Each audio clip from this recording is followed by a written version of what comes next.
ये वक्फ एक्ट 1995 क्यों अंग्रेजों ने बनाया था? नरसिम्हा राव की सरकार ने बनाया था। बहुत ही महाघटिया कानून है। वैसे तो कांग्रेस ने 50 से ज्यादा महाघटिया कानून बनाए। अंग्रेजों ने करीब 500 के आसपास कानून बनाए इस देश को लूटने और बांटने के लिए। कांग्रेस ने भी लगभग 50 कानून बनाया देश को लूटने और बांटने के लिए। उसमें से एक कानून यह भी है जो 1995 में उन्होंने बनाया था, और उसको इतनी पावर दे दिया है, मतलब आपका कच्छ और अहमदाबाद की दूरी कितनी होगी? 500। अगर कच्छ या भुज में वक्फ बोर्ड किसी प्रॉपर्टी को कह दे कि यह जमीन मेरी है, तो उसकी नोटिस के खिलाफ आप कच्छ और भुज की कोर्ट में नहीं जा सकते। आपको उसकी नोटिस के खिलाफ अहमदाबाद आना पड़ेगा। अब जो आदमी सक्षम है, पैसे वाला है, और उसकी जमीन अगर जा रही है तो कच्छ और भुज से अहमदाबाद आएगा। लेकिन अगर कच्छ और भुज में कोई दलित रहता है, आदिवासी रहता है, जिसने कभी अपने पास वाली कोर्ट नहीं देखी, जो कभी अपने लोकल डिस्ट्रिक्ट कोर्ट में भी नहीं गया, वो अहमदाबाद आ पाएगा क्या? तब ये वक्फ बोर्ड कहता है एक काम करो, कन्वर्ट हो जाओ तो तुम्हारी जमीन बच जाएगी। तो ये वक्फ बोर्ड दो काम कर रहा है। बड़े लोगों को नोटिस भेज के एक्सटॉर्शन कर रहा है, वसूली करता है, और आदिवासियों को, गरीबों को, ट्राइबल्स को नोटिस भेज के उनको कन्वर्जन करता है। इसलिए जंगल के जंगल आदिवासी कन्वर्ट होते चले जा रहे हैं। उस कानून को हमने चैलेंज किया हुआ है और जागरूकता आई है, इसीलिए पूरे देश में अब तक 120 PIL फाइल हो चुकी है, और जागरूकता आई है इसलिए संसद में 3 या 4 प्राइवेट मेंबर बिल भी पेश हो चुके हैं। तो मुझे लगता है उसका भी टाइम आ गया है, आने वाले टाइम में जाएगा। लेकिन अगर यहां गुजरात में कहीं पे भी कोई वक्फ बोर्ड ऐसी हरकत कर रहा है, हाई कोर्ट के वकीलों संपर्क करिए, उसको हाई कोर्ट में भी चैलेंज करिए। PIL चाहिए, मैं अपनी वाली कॉपी दे दूंगा, ज्यादा उसमें मेहनत भी नहीं करना। जहां जहां अश्विनी उपाध्याय लिखा है अपना नाम लिख लो, अपना पता लिख लो, उसको चैलेंज करो। महाघटिया कानून है, जितना ज्यादा इसके खिलाफ PIL हो उतना अच्छा है। लेकिन PIL ही पर्याप्त नहीं है, अपने सांसदों को पकड़िए, बोलो भैया पार्लियामेंट में जाते हो, हमने कभी आपको कुछ सवाल पूछते पाछते देखा नहीं, आप करते क्या हो संसद में? एक चीज बताओ, आपका टीचर जो ट्यूशन पढ़ाता है आपके बच्चे को, वो पढ़ा रहा है लेकिन बच्चा फेल हो रहा है, तो मास्टर जी से पूछोगे नहीं? पूछोगे मास्टर साहब क्या पढ़ा रहे हो, हमारा बच्चा तो फेल हो रहा है? पूछोगे नहीं? पूछोगे? जोर से बताओ। और टीचर को कितना देते हो? 1000 रुपए, 2000 रुपए, 3000 रुपए।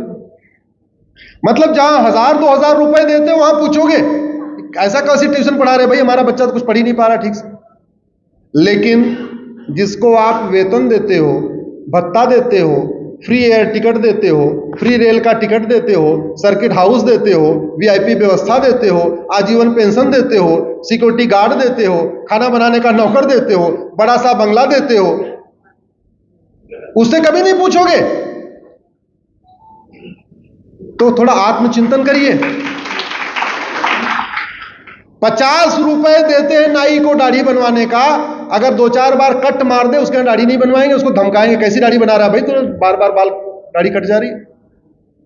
50 रुपए बाल बनवाने के लिए देंगे, चाहेंगे कि नाई ऐसा बढ़िया बाल बना दे फर्स्ट क्लास लगे। 500 रुपए डॉक्टर के पास जाएंगे, चाहेंगे कि ऐसी दवाई दे दे एक ही बार में बीमारी ठीक हो जाए। 10-15 हजार रुपए ड्राइवर को देते हैं, चाहते हैं बड़ी बढ़िया गाड़ी चलाए। 5000 रुपए घर में काम वाली को देते हैं, 3000-2000, चाहते हैं कि बढ़िया घर को चमका के रखे, एकदम साफ सफाई से रखे। लेकिन जिसके ऊपर करोड़ों रुपए खर्च हो रहा है, आपको ये जान के आश्चर्य होगा, भारत में टोटल सांसद और विधायक 5500 हैं। कितने हैं? इन 5500 लोगों पे हर साल 55,000 करोड़ रुपए खर्च होता है। कितना खर्च होता है? और ये पैसा किसका है? हिसाब लेना चाहिए कि नहीं? हिसाब लेना शुरू करो, हिसाब लेना शुरू करो, व्यवस्था ठीक हो जाएगी। भारत में दो चीजों की चर्चा खूब होती है, एक हेट स्पीच, एक माइनॉरिटी। और आपको जान के आश्चर्य होगा, संविधान में, कानून में, किसी नियम में ना हेट स्पीच डिफाइन है ना माइनॉरिटी डिफाइन है। भारत के किसी कानून में हेट स्पीच डिफाइन ही नहीं है। लेकिन जब देखो सांसद भी कह रहे हैं वो फला वाला हेट स्पीच दे रहा है, विधायक कह रहे हैं वो फलाने हेट स्पीच दे रहे हैं, कई बार जजेस भी कह देते हैं हेट स्पीच हो रही है। हेट स्पीच क्या है न सांसद को पता, न सरकार को पता, न विधायक को पता, न मुख्यमंत्री को पता, न हाई कोर्ट के जज को पता, न सुप्रीम कोर्ट के जज को पता। क्यों? क्योंकि कानून में कहीं हेट स्पीच लिखा ही नहीं है। इसीलिए मैंने 2020 में एक पीआईएल फाइल किया कि भैया hate speech, hate speech, hate speech का सुबह से लेकर शाम तक रोना हो रहा है, पहले हेट स्पीच डिफाइन तो कर दो, हेट स्पीच है क्या? मामला सुप्रीम कोर्ट में चल रहा है लेकिन डिफाइन नहीं कर रहे हैं। जिस दिन हेट स्पीच डिफाइन हो गई, लेने के देने पड़ जाएंगे। अभी क्या होगा मैं बताऊंगा नहीं, लेकिन जिस दिन बस वेट कर रहा हूं कि हेट स्पीच डिफाइन हो जाए। जहां तक आपका माइनॉरिटी का इश्यू है, तो मैंने माइनॉरिटी एक्ट को सुप्रीम कोर्ट में चैलेंज किया हुआ है, वो भी मामला सुप्रीम कोर्ट में पेंडिंग है। आप लोगों के जो मन में सवाल हो, सवाल पूछने से पहले उसके टाइटल के साथ अश्विनी उपाध्याय गूगल कर लिया करिए, हो सकता है मेरी पीआईएल पहले से पेंडिंग हो वहां पर। मैंने माइनॉरिटी एक्ट को चैलेंज किया है जो 1992 में बना था, यह भी कांग्रेस का महापाप है। वक्फ एक्ट 1995 में बनाया था, माइनॉरिटी एक्ट 1992 में बनाया था। और माइनॉरिटी कौन है कहीं लिखा ही नहीं है। 1% वाला माइनॉरिटी की 1.5% वाला कि 2% वाला कि 5% वाला, कहीं माइनॉरिटी लिखा ही नहीं है। भारत के संविधान में भी कहीं माइनॉरिटी नहीं लिखा हुआ है कि माइनॉरिटी कौन है। भारत के किसी कानून में भी माइनॉरिटी नहीं लिखा है। 1992 में माइनॉरिटी कानून बना दिया, माइनॉरिटी को परिभाषित नहीं किया। 2004 में माइनॉरिटी कमीशन एक्ट बना दिया, जब मनमोहन सिंह की सरकार आई यूपीए 1 की, तब भी माइनॉरिटी को परिभाषित नहीं किया। 2006 में माइनॉरिटी अफेयर मिनिस्ट्री बना दिया। भारत में 2006 के पहले कभी माइनॉरिटी अफेयर मिनिस्ट्री नहीं होती थी, सोशल जस्टिस मिनिस्ट्री होती थी। माइनॉरिटी अफेयर मिनिस्ट्री बना दिया, फिर भी माइनॉरिटी को परिभाषित नहीं किया। हजारों करोड़ का बजट जा रहा है, केंद्र का भी जा रहा है, राज्यों का भी जा रहा है, और पैसा किसका है? किसका पैसा? लेकिन माइनॉरिटी कौन है किसी को नहीं पता। माइनॉरिटी पे एक जो गंभीर सवाल यह है कि पहली बात तो कितने % वाला माइनॉरिटी होगा, राष्ट्रीय स्तर पे होगा कि राज्य स्तर पे होगा। दूसरा, संविधान में जो शब्द यूज किया है वो रिलीजियस एंड लिंग्विस्टिक माइनॉरिटी, यानी भाषाई अल्पसंख्यक और धार्मिक अल्पसंख्यक। तो सवाल यह है कि माइनॉरिटी किसको मिलेगी? दुनिया में 6,500 भाषाएं बोली जाती हैं, तो क्या 6,500 भाषा बोलने वालों को भारत में लिंग्विस्टिक माइनॉरिटी का दर्जा मिलेगा?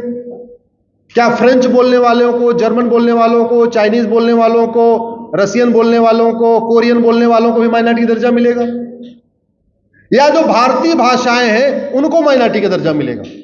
मेरा यह मानना है कि भारत का संविधान भारत पे लागू होता है, इसलिए केवल अगर माइनॉरिटी ढूंढना है तो भारतीय भाषाओं में ढूंढना पड़ेगा। यानी अगर गुजरात में कोई हिंदी बोलने वाला है तो वो माइनॉरिटी हो गया, उत्तर प्रदेश में कोई गुजराती बोलने वाला है तो वो माइनॉरिटी हो गया, तमिलनाडु में कोई गुजराती है तो वो लिंग्विस्टिक माइनॉरिटी हो गया, और गुजरात में कोई तमिल है तो वो लिंग्विस्टिक माइनॉरिटी हो गया। ये तो हो सकता है, लेकिन चाइनीज, फ्रेंच, जर्मन वाले तो नहीं हो सकते। इसी तरीके से पूरी दुनिया में 1100 रिलीजन है। क्या पूरी दुनिया के रिलीजन को भारत में माइनॉरिटी का दर्जा मिल जाएगा, रिलीजियस माइनॉरिटी? मेरा यह मानना है कि नहीं। जो इंडियन रिलीजन है और जो कॉन्स्टिट्यूशन के जो प्रियम्बल में इक्वालिटी, जस्टिस, लिबर्टी, फ्रेटर्निटी यानी समता, समानता को मानते हैं, सर्वधर्म समभाव को मानते हैं, वसुधैव कुटुंबकम को मानते हैं, उनको तो रिलीजियस माइनॉरिटी का दर्जा मिल सकता है। लेकिन जो रिलीजन सबको एक समान मानते ही नहीं है, जो वसुधैव कुटुंबकम को नहीं मानते, नारी तू नारायणी को नहीं मानते, यत् नारंती पूज्यते रमनते तत् देवता नहीं मानते। ऐसे विदेशी रिलीजन को भारत में माइनॉरिटी का दर्जा नहीं मिलना चाहिए। इसी बात की लड़ाई मेरी सुप्रीम कोर्ट में चल रही है। लेकिन आप लोग भी अपने अपने सांसदों को पकड़िए, सांसदों को जगाइए, झकझोरिए। शादी विवाह का कार्ड देने के लिए मिलते हैं, बर्थडे का कार्ड देने के लिए मिलते हैं, फोटो खिंचवाने के लिए मिलते हैं, लेकिन राष्ट्रहित में कभी नहीं मिलते। मिलना पड़ेगा। एक आज संडे को पकड़िए उनको, बोलो साहब ये माइनॉरिटी मेजॉरिटी क्या लगा रखा है? जब भारत में सब लोग एक समान हैं तो ये अल्पसंख्यक बहुसंख्यक धार्मिक आधार पे क्यों? जब एक बार धार्मिक आधार पे देश का विभाजन हो चुका है तो अगली तैयारी क्यों हो रही है? और सुप्रीम कोर्ट एक बार कह चुका है, 2005 में 3 जजों की बेंच ने कहा था ये धार्मिक आधार पे जो अल्पसंख्यक बहुसंख्यक है ये दूसरे विभाजन की फाउंडेशन तैयार करेगा। जितना जल्दी हो सके ये धार्मिक आधार पे अल्पसंख्यक बहुसंख्यक खत्म कर दिया जाए। अनफॉर्चुनेटली 2005 में सुप्रीम कोर्ट ने कहा और 2006 में ही यूपीए 1 ने माइनॉरिटी फिल्म मिनिस्ट्री बना दिया।